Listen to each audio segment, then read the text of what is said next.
Hello viewers, আসসালামু আলাইকুম। সবাইকে মাহে রমজানের শুভেচ্ছা। আজকের রেসিপিটিতে রয়েছে কিভাবে গাজরের আলু ভাজা রান্না করি সেই রেসিপিটা। অবশ্যই ভিডিওটা ভালো লাগে চ্যানেলটা সাবস্ক্রাইব করে আমার পাশে থাকবেন।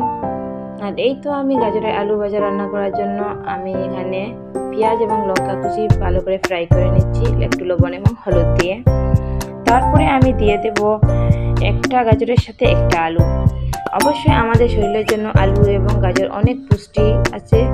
অবশ্যই বাসায় বাচ্চা থাকলে তাদেরকেও ফ্রাই করে দেওয়ার চেষ্টা করব, কিন্তু খেয়াল রাখবে যে লঙ্কাটা তো বাচ্চাদের জন্য খুবই মারাত্মক, জাল হয়ে যেতে পারে বাচ্চাদের, সেটা না দেওয়ার চেষ্টা করব। এই তো 5 মিনিটের মধ্যে হয়ে গেল আমার গাজরের আলু ভাজা। অবশ্যই এই সাথে অনেক ভালো লাগে এই আলু ভাজাটা। আপনি ভাতের সাথে খান, যাও খিচুড়ির সাথে খান, অনেক ভালো লাগে। একবার ট্রাই করে দেখবেন বাসায়। আর এই তো আমার হয়ে গেল গাজরের আলু ভাজা। আসসালামু আলাইকুম, আল্লাহ হাফেজ।